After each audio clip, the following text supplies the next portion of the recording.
Hello, everyone, and welcome to another episode of the Bull Take Scouting Podcast. Today, we have a really fun episode in store for you guys, as we're going to be breaking down my latest mock draft, and of course, that includes analyzing the huge blockbuster three-way trade that happened on Friday. Yeah, I love that you mentioned it was a three-way trade. You see all those happen in the NBA all the time, and I'm always like, why can't we have like at least one three-way trade in the NFL? And that's pretty much the closest we'll ever get to a complete three-way trade. So, without further ado, let's hop right into this mock draft 4.0 for you. And the first two picks, we'll just skim right over those. But I mean, for good measure, who do you have there, Kosta? I have the Jaguars picking Trevor Lawrence first overall, and the Jets picking BYU quarterback Zach Wilson second overall. I think you can really put those two picks in the books. They're what those teams should do, and they're what those teams will do. Both those teams have their quarterback of the future, and then they just got to look to the rest of the draft to build around them. Yeah, no surprise in that. Pro day for Zach Wilson really, I think, solidified in everyone's minds that, okay, he's going number two. He's at worst the second best quarterback in this draft.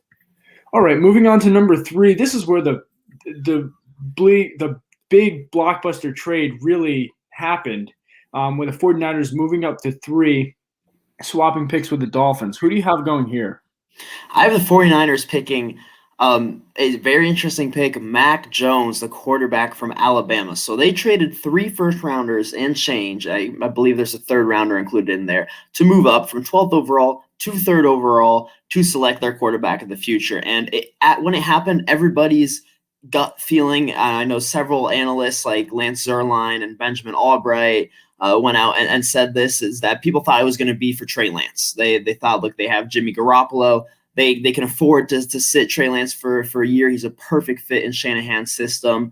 But the thing is that since then we've seen a lot of chatter about Mac Jones being the pick and being the target for the 49ers. I know today Daniel Jeremiah, a highly reliable reporter for NFL Network, said with almost a lot of certainty that people around the league expect it to be Mac Jones. And in his podcast episode today, he broke it down with his partner Bucky Brooks as if like that is going to be the pick. It is going to be Mac Jones for the 49ers. And so I think that everybody's gut instinct was Trey Lance, but now that people are actually digging into this and contacting all their sources around the league, they're finding that, oh my God, they're doing this for Mac Jones. And so I'll let you react to that first, and then I'll give my thoughts on who they should be targeting and my opinion on the Mac Jones pick if it were to come to fruition.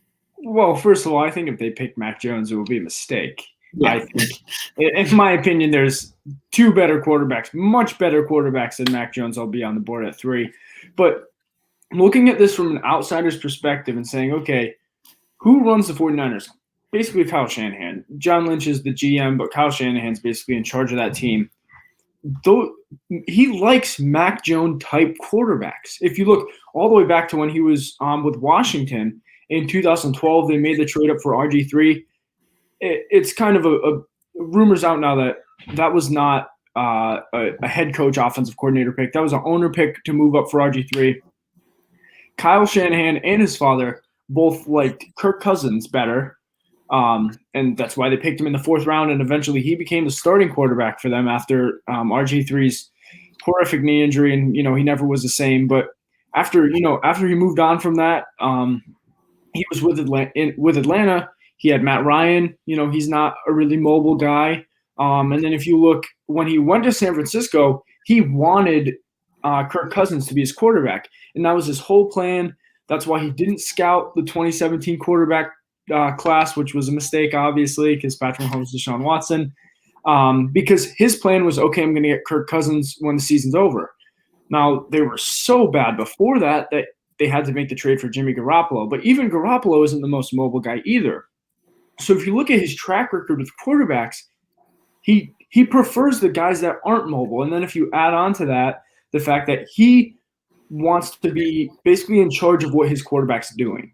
He wants to say, okay, this is your read. If he's not open, if your first read's not open, you throw it here. And that's all. That's pretty much all he wants, because he knows that he's smart enough to design an offense and a scheme that's going to work. So he doesn't need any of the extra running and whatever. And why wouldn't you want that as an addition? So to me, that's a little skewed logic. But if you're looking at it from that perspective, it makes more sense and you can understand it, even though I think it would not be the right pick. Yeah, I think that the other thing is that the Kyle Shanahan's system really relies on the quarterback making quick, accurate reads, and I do agree that Mac Jones is a quicker processor of the football field than Justin Fields or Trey Lance are at this stage in their careers. However, I don't understand how, examining how today's NFL has evolved at the quarterback position, you choose Mac Jones over Justin Fields and Trey Lance. And if you look at how Kyle Shanahan has come so close to the Super Bowl multiple times and fallen short in both those occasions, it's almost because of the lack of mobility of his quarterback or the ability of the other quarterback to make some incredible off-schedule plays. I mean, the first time, Matt Ryan, obviously that whole loss is not at all on Matt Ryan, but it's a fact that that sack he took at the end of the game that really allowed the Patriots to get back in there. He couldn't evade it, and then 2 years later, it happens again, and Patrick Mahomes is just lights them up, and I don't understand how he doesn't look at that and say, oh my God, I need that. I need that guy who can bail the team out, bail me out when the play goes off schedule and breaks down. If you look at what Sean McVay did, he's been there before. He's same thing. Got to the Super Bowl, lost in the Super Bowl. And he looked at Jared Goff and he was like, this is a top 32 quarterback in the NFL for sure. But I want more. I want a guy who can, when the play breaks down, get me a completion, win me a Super Bowl. And that's why he went out and got Matthew Stafford, because he has a much better arm, more explosive, more of a playmaker. And so I just don't understand how Kyle Shanahan would opt for Mac Jones instead. I think that Justin Fields and Trey Lance have incredible dual threat ability with their explosive arms, with their dynamic running threats, and I have both of them rated much higher than Mac Jones, really, especially for those reasons, because they just bring so much more to the table in terms of playmaking ability and improvisational ability when the play breaks down. And so I 3 first rounders to go up and get Mac Jones, because obviously this is not done. It might not be Mac Jones, but we're hearing a lot that it will be Mac Jones, and I can't get on board with it. But I do want to say that this is perfect for Mac. This is perfect for him. If there's one place that he should want to go, it's San Francisco, especially now that it's not only a team spending a top 5 pick on him, but it's a team that spent 3 first rounders to get up there for him. So and obviously that system is great. It's going to make him look better than anywhere else. I think he can definitely be maybe an average, maybe slightly above average NFL quarterback there. His ceiling will be hit with Kyle Shanahan. That I can guarantee. But Shanahan could do so much more with Trey Lance or Justin Fields. So it's just puzzling to me. Yeah, I mean, I completely agree. I think he's definitely, his ceiling is in a Kyle Shanahan-based offense. But we're only through 3 picks. We have 29 more to go. Let's move on from pick 3, and we'll just a reminder: pick 3 49ers. You have them picking Mac Jones. Not what you would do, but that's basically the buzz around the NFL. Moving on to number 4, we have the Atlanta Falcons. So who do you have there? I have the Atlanta Falcons picking Trey Lance, the quarterback from North Dakota State. I think it's really emerged around the league that Trey Lance is maybe valued more than Justin Fields. I'm not too sure why. I like Trey Lance, but I think anything that he has, Justin Fields has too, and he's more battle tested and played in 2020, and it just comes with less risk. So I'm not too sure what the NFL's evaluation is there, but it does seem like Trey Lance is preferred to Justin Fields, and Atlanta certainly does have a situation that's preferable for Trey Lance, because he, as a 1-year FCS starter, he needs to sit a year, and they have Matt Ryan, so he can sit in 2020 or 2021 and then come in the next year after having learned the offense and all that. So that's why I have the Falcons picking. Yeah, I just want to take a quick step back for a second and look at these. Yes, it's insane that we're having 4 quarterbacks go 1, 2, 3, 4. But if you look back, all of these quarterbacks are going to probably some of the best situations possible for each of them. Yeah. Maybe besides Trevor Lawrence. In regards to their skill sets, I think Trevor Lawrence is going to exceed any system. I think he's that good. But if you're looking at their skill sets, Zach Wilson, the perfect system for him is that Kyle Shanahan offense. That's what the Jets will be running. Obviously, Mac Jones, a perfect system for him is the Kyle Shanahan offense. And then Trey Lance with the ability to sit for at least a year, maybe more if they feel like they need to, and learn the NFL game and adapt to the speed and NFL-style offenses and defenses. They're just great positions for all of these quarterbacks. Yep. All right, so moving on now to the Cincinnati Bengals. And you've had the same player mocked your past three, and now you've made a switch. So can you tell us why you made that switch here? Yeah, I have the Cincinnati Bengals selecting Jamar Chase, the wide receiver from LSU. I really thought this was going to be Sewell again. And then today, two highly reliable reporters, Albert Breer and Peter King, come out and say that they think that it's going to be Chase and not Sewell for the Bengals. And I mean, this obviously we don't have NFL sources around the league, so a lot of what we do is really just tune into all of these reliable reporters and analysts and hear what they're hearing, because they have a good track record in recent years, and that's what they're saying. So for me, I think they're both terrific prospects. I would go Sewell because I think it's an even more important position at left tackle than wide receiver. You got to protect your young quarterback in Joe Burrow, but I do know that Burrow has been lobbying the Bengals to draft his former LSU teammate Jamar Chase, and it really looks like they're going to be leaning towards doing that. So I think it would be a good pick as long as they have a plan in the offensive line. They didn't really make much noise on the line in free agency. I think their belief is, assuming they go Chase, right? I think their belief is they could get an offensive lineman at the top of the second round. I think we both agree that this is a pretty good offensive line class, and I don't think they'll be on the talent level of Sewell, but I think there will be an offensive tackle available for them. You can't understate the drop-off from Penei Sewell to, say, Alex Leatherwood or Jalen Mayfield or Samuel Cosme. It's an immense drop-off in terms of protecting your young rookie quarterback.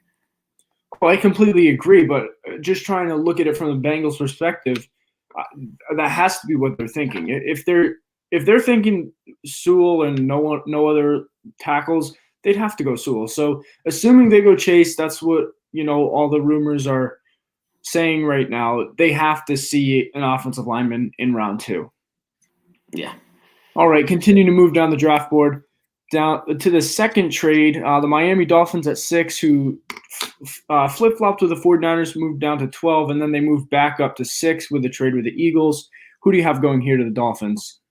I have the Miami Dolphins selecting Devontae Smith, the Heisman winner, wide receiver from Alabama. I think that he was their guy at 3rd overall, and there was just, in hindsight, we can tell that there was no chance they were sticking at 3rd overall. They're riding with Tua Tagovailoa as their quarterback of the future, and so that number 3 pick held so much value, and they got that value in the form of 3 first-rounders, and then they moved back up from 12 to 6 to get the guy that they were going to get at 3 anyway. So basically they pocketed a 1st and a 3rd rounder and are going to pick the same player. And I think that is going to be Devontae Smith. Yeah, that's just great trading by the Dolphins and Chris Greer. I mean, pick up a 1st-round pick for picking the same player. But then again, I would be picking Penei Sewell here too. It's the exact same situation as the Bengals. You could say the exact same things. Yeah, I completely agree, but regardless, it looks like they would have Sewell to pick as well. So, yeah, great trading. In terms of business, a great deal. Yeah, exactly.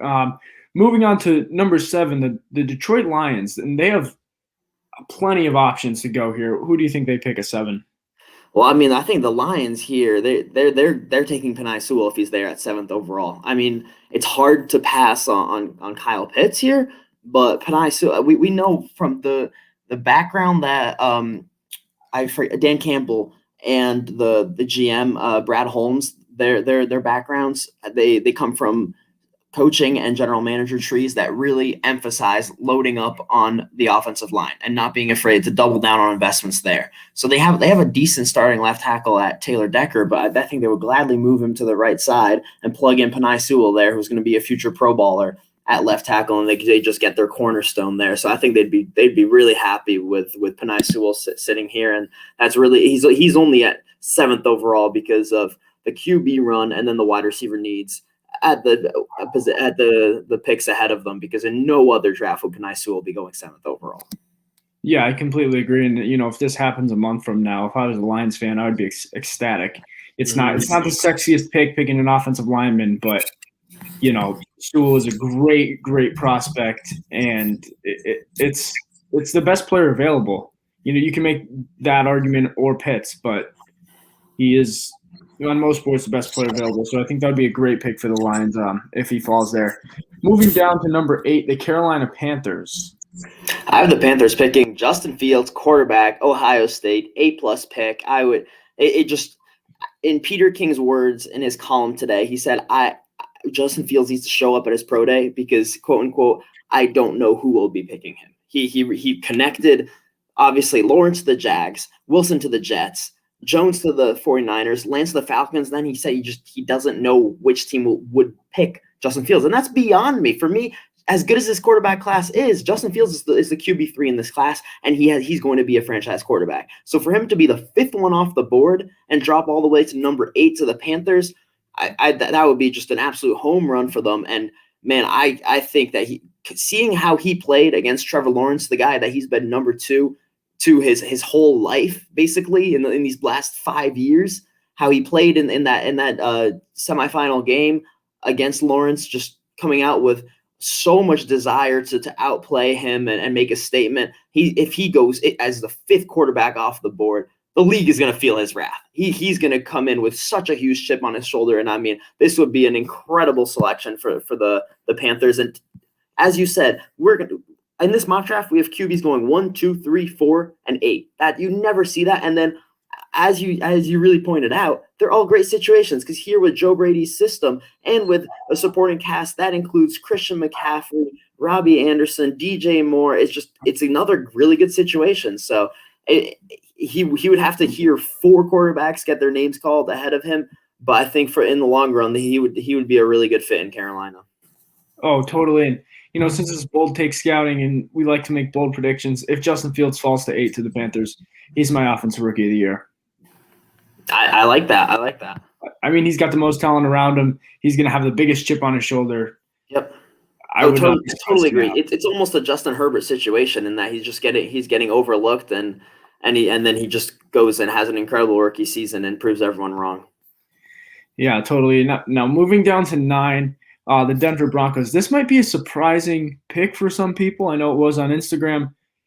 Maybe, give your rationale for this pick at 9.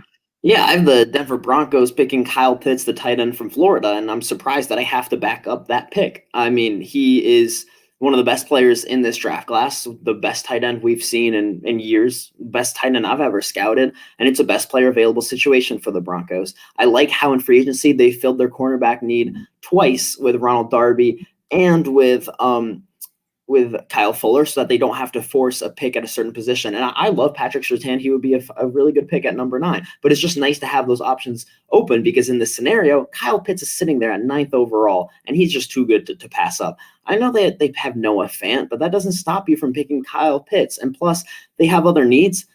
That being said, they're not one position away from being a Super Bowl contender, not at all. So they just need to add talent and pick the best player. And especially in this situation, the best player, Kyle Pitts, would be a huge help to Drew Lock. And this season in 2021 for the Broncos is all about trying to make Lock successful and trying to make him the franchise quarterback, because it's a complete make or break year for Drew Lock. Yeah, and just take a step back and look at what that offense would be. I mean, Drew Lock would be in one of the best situations possible. Kyle Pitts, if he does fall to number 9, and he's easily a top 5 player in the draft for me. I think. And then they have Jerry Jeudy, KJ Hamler, Cortland Sutton, just Noah Fant, Patrick. The list goes on and on. I mean, this would be a great pick for them, and to be able to compete with the Chiefs in that division. I mean, the Chiefs have a plethora of weapons, and the Broncos would too. So, people might think, oh, it's not a need, but I think it kind of secretly is based on the division that they're in. I totally agree. All right, moving down to 10 now to round out the top 10, the Dallas Cowboys. I have the Cowboys. This is my fourth mock draft, and this is the fourth time that I'm mocking Patrick Surtain to the Dallas Cowboys. They need a corner. They like picking from Alabama. Patrick Surtain's the best corner in this draft, in my opinion. Caleb Farley's back spasms are pushing him down boards, which really solidifies Patrick Surtain as the likely first corner taken. There's an outside shot that's J.C. Horn, but I think it should be Surtain, and I think that if it's up to the Cowboys to pick that first cornerback, I think it will be Surtain. Yeah, I agree. I was back and forth on Farley and Surtain with who would go first, but now with Farley's back injuries and DJ mentioned that he might fall out of the first round because of back surgery, which is unfortunate for him. Yeah, we pick him in the second round, get a steal. Oh, absolutely. But I agree. I think Surtain's pretty locked in to be cornerback 1. All right, moving down to the Giants at number 11. Who do you have going here? I have the Giants picking Gregory Rousseau, the defensive end from Miami. He's not my edge 1. I have Kwity Paye 1, Jalen Phillips 2, and then Gregory Rousseau 3 because I just think that he only has 1 year of production. He needs to pack on muscle. He needs to add pass rushing moves. So he's kind of a raw prospect, like high ceiling but low floor too. There's just been a lot of connections with the Giants to Gregory Rousseau, and they certainly do need an edge presence. Yeah, I think that pick makes a lot of sense. Looking at the Giants' draft history and Dave Gettleman, he kind of fits the mold of what Gettleman likes, and the Giants in general. A lot of people have said the Giants picking him remind them of like Jason Pierre-Paul pick. Big, long, not as much experience, but really high upside. So that pick makes a lot of sense. And number 12. The last team involved with the trade, the Eagles, that moved down from 6 to 12 while picking up a first-round pick. So, in my opinion, this was a really good trade for them as well. So, who do you have the Eagles picking at 12? I have the Eagles picking Jalen Waddle, the wide receiver from Alabama, and I actually just rewatched Jalen Waddle right before the show, and man, I mean, he's got all the potential in the world. I mean, he needs to keep developing, learn how to face press, stay healthy. But if he can do those things, and I mean, in terms of development, you have a lot of confidence in him because the route running and the contested catch ability improved drastically in 2020, and he was so dominant those first 4 games before he got hurt on the opening kickoff against Tennessee that he can just be such an explosive weapon, and that's really, really what the Eagles need. So I think I'm not sure they go wide receiver. They might look at their recent draft history and decide to go defense instead. But if they do, I think it would be Jalen Waddle, and that would be a solid pick if he manages to stay healthy. Yeah, so now that we're done with the top 12, which would be the end of the big trades, pretty much the only trades in the first round so far. We're still a month away from the draft. Yeah, there isn't anything else at this point in the first round. Oh, yeah, we'll start going through the picks, probably about 4 or 5. So we'll just rattle off the teams, and then you can give me the picks. The Chargers at 13, the Vikings at 14, Patriots at 15. Who do you have going there? Yeah, I have the Chargers picking Elijah Vera-Tucker, the offensive tackle I really like from USC. The Vikings, Kwity Paye, defensive end, Michigan. I love that pick for them. And the New England Patriots picking J.C. Horn, the cornerback from South Carolina. I don't think he gets past this pick because he's really moving up draft boards after his pro day and those testing numbers that he put up. Yeah, I think all those picks really make sense with the team's needs and what those teams are looking for in draft prospects. So now we have the Cardinals at 16, Raiders at 17, Dolphins at 18, and Washington at 19. Yeah, I have the Cardinals fortifying the middle of that defense, as they love to do with really talented players. This time, Zaven Collins, the linebacker from Tulsa. The Raiders, 4th time I've made a mock draft, 4th time I'm mocking Jeremiah Owusu-Koramoah, linebacker, safety hybrid from Notre Dame. That would be a really solid pick, too. And then another pick that I would love, maybe one of my favorites of this whole first round, the Miami Dolphins at 18, selecting Naji Harris, the running back from Alabama. You know how much I love him. I know you do, too. And he would just be – I think he's a future top 5, maybe even top 3 running back in the NFL.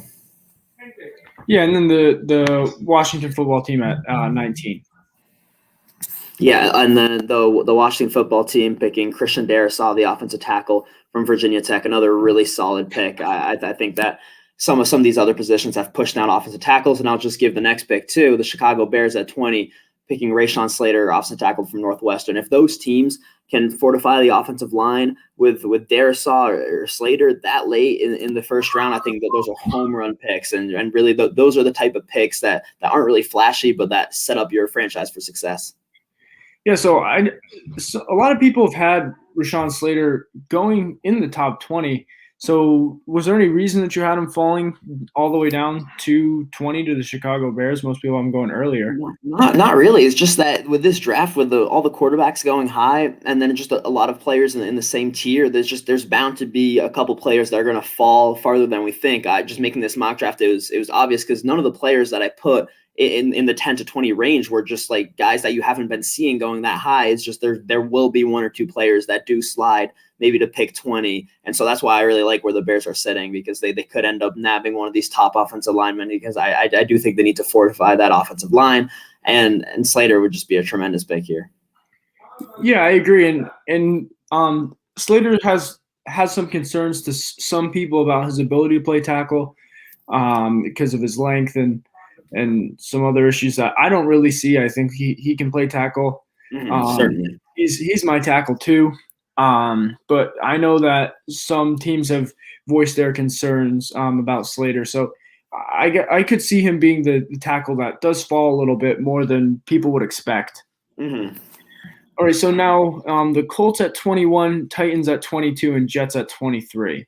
Yeah, I have the Colts picking Caleb Farley, the cornerback from Virginia Tech. This is way lower than we've seen him anywhere, but I mean, with the word around the league concerning his injury issues, and specifically those back spasms that have popped back up that took him out of the final two games of the 2019 season, are really a big red flag in the NFL. And as you alluded to earlier, Daniel Jeremiah even said that he might be going top of the second round. And that's kind of where we end up seeing these guys that are top 10 talents, or viewed as that, dropping to because of medical issues. I'm thinking Miles Jack. I'm thinking Jalen Smith, Jawan Taylor. I didn't view him as a top 10 talent, but he was frequently mocked in the top 10. And then an injury issue popped up and he went top of the second round. So those first 5 picks of the second round are popular for taking those guys with the significant medical red flag that should be going way higher. And I mean, I really hope for Caleb Farley that he doesn't slide that far, because he's so talented and deserves to go way higher. But I mean, it looks like his draft stock is really in danger right now. And then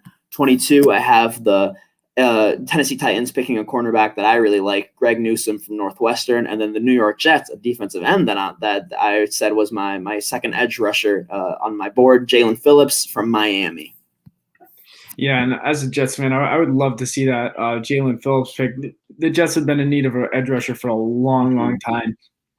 And to me, Jalen Phillips has the talent of edge rusher one. It's just his concussion concerns are kind of a hard thing to make him the true edge one on the board. I'm still debating that, but his talent is there. It's off the charts. He was the number one recruit nationally coming out of high school. And he put up some incredible numbers today at his pro day. So we haven't really seen how that reflects to his draft stock, but I wouldn't be surprised if that moves him up boards and we kind of see him going in the top 20. Yeah, that would not surprise me at all. All right, only a few more picks. The Steelers at 24, Jaguars at 25, and Browns at 26. Yeah, I have the Pittsburgh Steelers selecting Travis Etienne, the running back from Clemson. This has been an offensive lineman in each of my previous 3 mock drafts, but I think that they're really all in on fixing that run game through the draft, because we really didn't see them do that in free agency. So I think that Etienne would be the pick, and he's so explosive that he would add that dimension to that offense that they're really badly needing, as we saw at the end of the 2020 season. I have Jacksonville selecting Trayvon Moehrig, the safety from TCU. I know Urban Meyer really emphasizes speed, and Trayvon Moehrig certainly has that, although I don't grade him as a first rounder. And then Cleveland Browns at 26, picking Micah Parsons, a linebacker from Penn State. Top 10 talent, but a load of character concerns regarding mainly immaturity. And so there's really no telling how far he'll drop, because we don't even – a lot of teams have him off their boards. We don't know who still is considering picking him. And so it's not out of question that he slides this far. And, I mean, from a football perspective, it would be an absolutely great pick. Yeah, I agree. I want to touch on both the Steelers and the Jaguars pick. I think a telling sign for the Steelers going running back early in this draft is they didn't re-sign James Conner. He's still out there. So they really don't have a running back.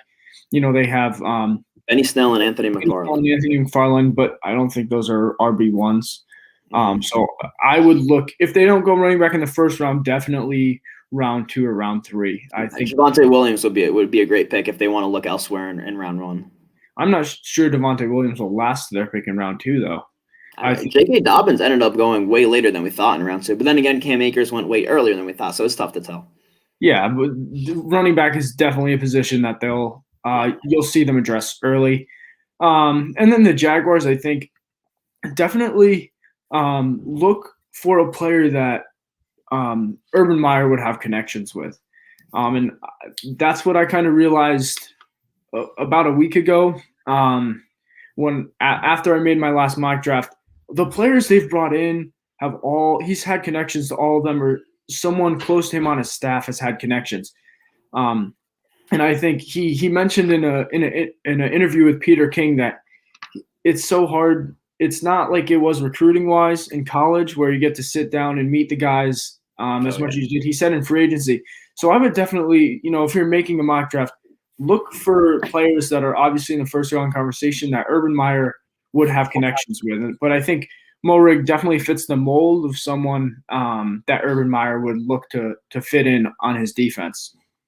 Oh, I totally agree, and I think that's a good point because he really did complain a lot about the format of NFL free agency and how he doesn't even get to meet these guys before he signs them and allocates a good amount of cap space, which is why maybe we didn't see any big ticket free agent signings from the Jaguars. And I think it's part of the transition to NFL life for Urban Meyer, but he's going to be looking to ease that with some guys that he does have those connections to. That's a good point.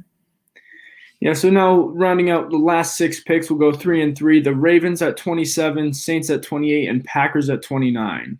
Yeah, I have the Baltimore Ravens taking Azeez Ojulari, defensive end from Georgia. I think this is a common fit for them. He really seems like a Raven, and they lost Matt Judon, so they're always looking to have a strong pass rush and to maintain that over the years, and Ojulari could be next in line for them.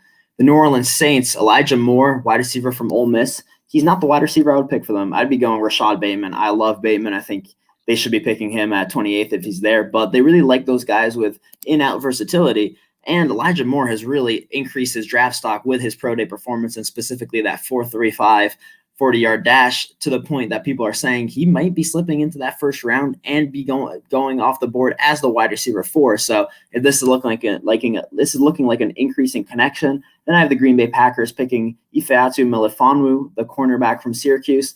I have a few other cornerbacks ahead of him, but he certainly has those enticing athletic traits that a team could snap up on in round 1 in the latter portion of it. Yeah, both Moore and Melifonwu are guys I would like in round 2. Or on day 2.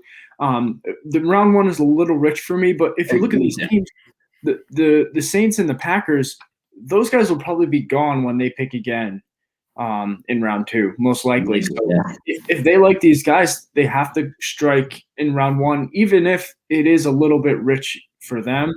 If those are guys that you want on your team, you have to take them in round 1. Yeah, and teams don't have 32 players with round 1 grades on their board. So usually you see a couple of these consensus second rounders slide into the last few picks of round 2 as a result, or round 1 as a result.